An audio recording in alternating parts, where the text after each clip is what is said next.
Oh boy, what a crazy time to be alive. I just saw the news that the US House Speaker Nancy Pelosi has arrived in Asia and already met with the Prime Minister of Singapore and Malaysia and is set to visit Taiwan on Tuesday to meet Tsai Ing-wen, which is going to be in just a few hours. We don't know if she will actually follow through, but we can only just wait and see what happens next. So, to be honest, I'm not a personal fan of Pelosi just because of her view on the domestic affairs. I do give her a lot of credits for this Asia trip, and I think it takes a lot of guts. And also, just at this time, she has triggered the shit out of the Chinese government. And that's why I do want to focus more on the China side of things in this video because that's what I'm more familiar with. And I want to kind of dissect the seething anger that China has, including the everyday Chinese civilians, just towards the West, towards Taiwan, towards America, even just like foreign officials, Tsai Ing-wen themselves. It's really not that uncommon to see China jump foreign affairs like this ever since they adapted that wolf warrior attitude. But it's still going to be kind of interesting to look beyond that and then beneath it, just understanding, just trying to make sense of exactly where this anger comes from. And then especially among the Chinese people, I just kind of want to help make sense of the psychology behind the Chinese people's anger on affairs like this for my audience, especially those who are from the West. So I want to kind of approach this from a few different angles. So the first one would be historical, and Taiwan just has always been a hot button issue in China. It's like every time people talk about it, like Chinese just get kind of heated over it, no matter what kind of angle you try to approach the discussion.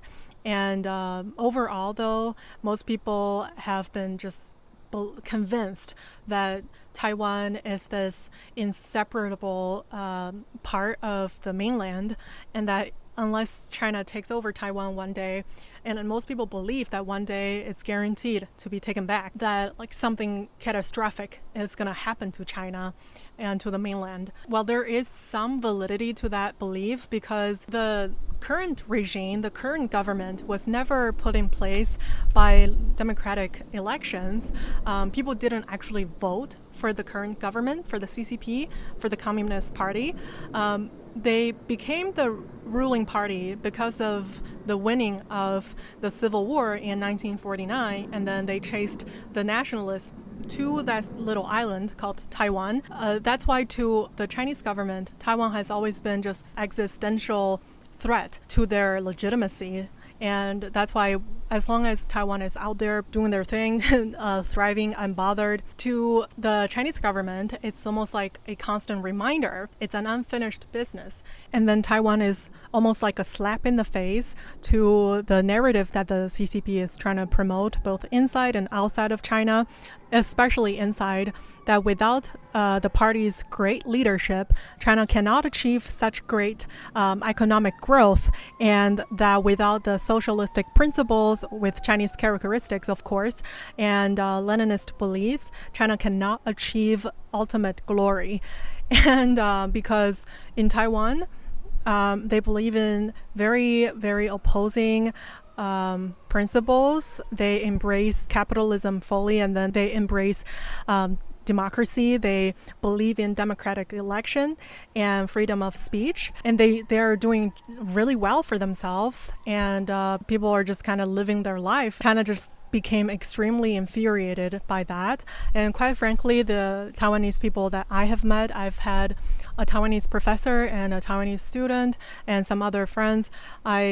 I think they're among the most genuine people I've ever met. And I think just by the exposure to these Taiwanese people, I knew that Taiwan has done something right. The Chinese people, though, they were kind of blindfolded on this side of the fact, and they never knew that Taiwan has evolved into what it is today, and why when China struggled to just produce computer chips. Taiwan has become the biggest computer chips producer in the world. They just cannot wrap their head around this. There's even a popular phrase in China, both you can see it online and hear it offline. We want 留岛不留人. We want to keep the island but not the people on it.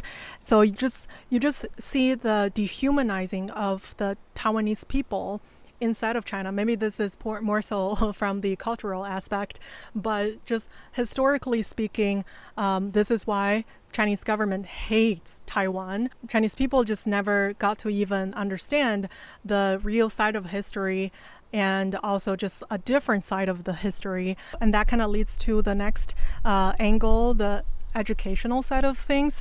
So the hatred education has always been a part of the Chinese K through 12 curriculum. We learned at a very young age about the most inappropriate content and about the war. And there's no denying that the Imperial Japan was incredibly terrible to the Chinese civilians, and they did human experiments, which was unforgivable. Also, they just did so many horrible genocide and forced misery onto the Chinese people, and that is something we cannot forget. But at the same time, I don't think it's appropriate to show 10-year-olds pictures of decapitated women on their textbook, which turn out to be fake and Photoshop. Also, to just teach kids about hatred without teaching them about redemption. And that's why people in China have always been just ingrained to believe we're perpetuate victims. And that's the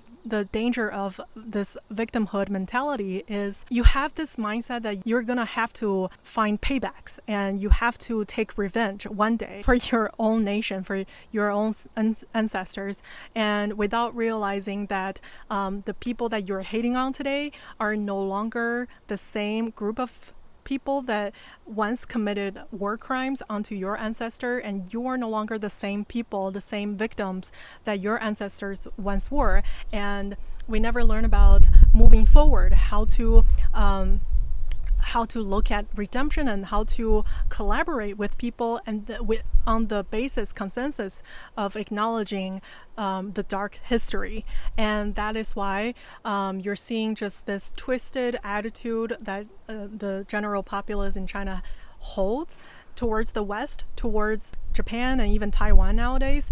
And then I can also say that in China, like, the censorship is such a big thing that people just cannot talk about our own leadership. We cannot talk about our own official politicians. That's why the safest way to vent about our anger is to lash out at foreign officials. And that's why you're seeing just people being super malicious about Tsai Ing-wen, the president of Taiwan. And I saw this post on r/r Real China IRL on Reddit. This person put out a sticker on their car: "We're gonna take back Taiwan, 收复 Taiwan," and then I can't say this word, but you get the meaning. We're gonna violate Tsai Ing-wen in groups. We're gonna group violate Tsai Ing-wen.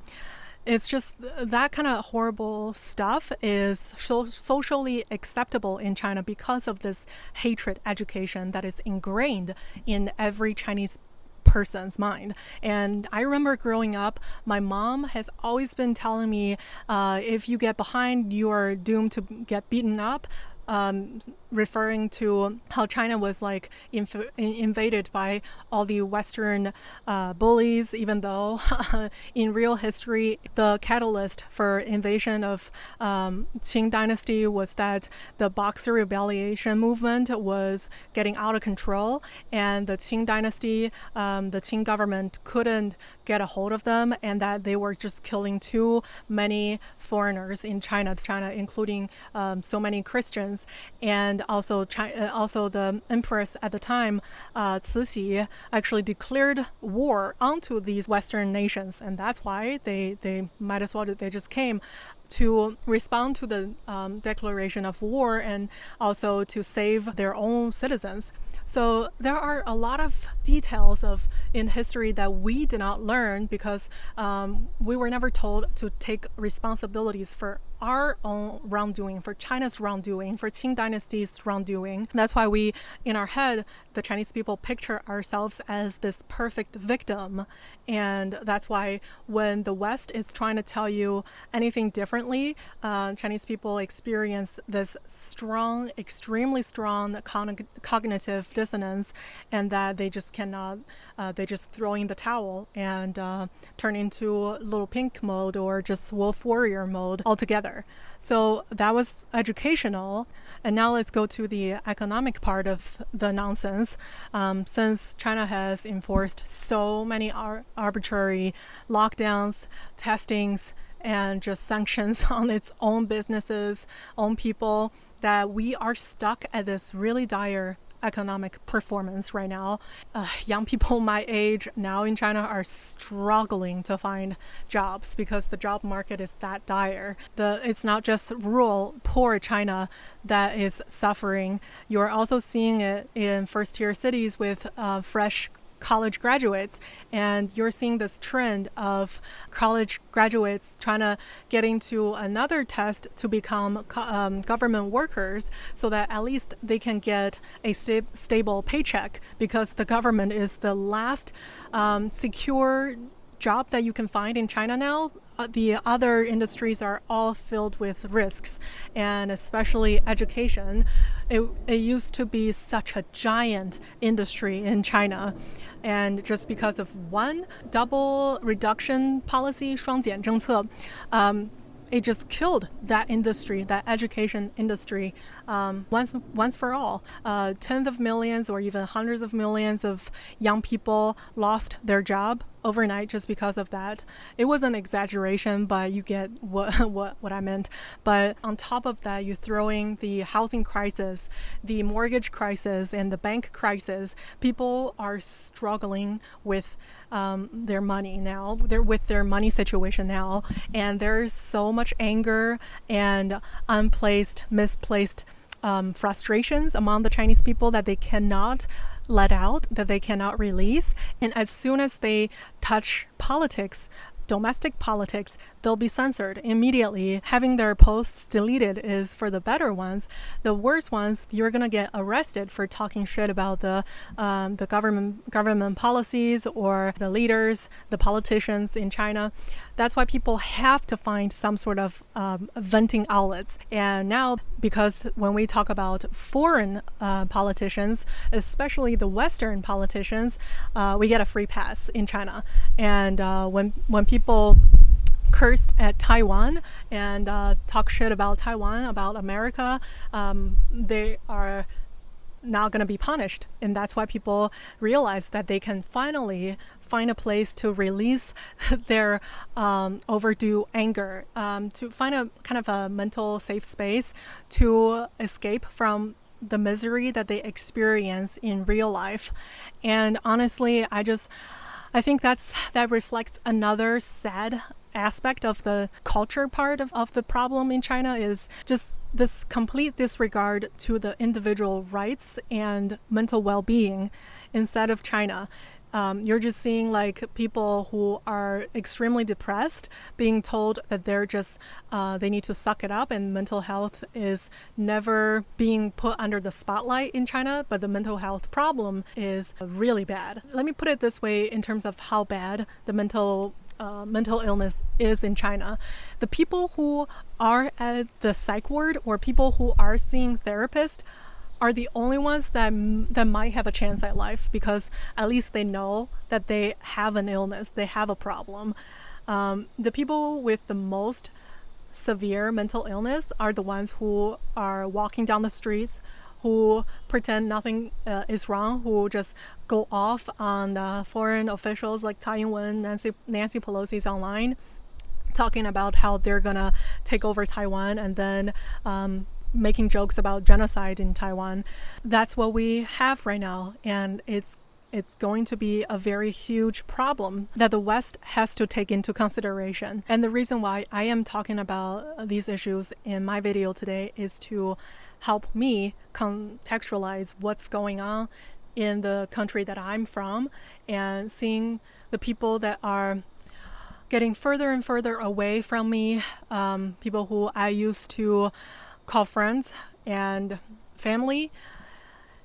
And then I need a place to also to vent, I guess. And I wonder what your thoughts are on this situation, and if you agree or disagree with my statements in the video, please just leave a comment in the comment section below, and I look forward to reading them. Thank you so much for watching. I'll see you soon. Take care.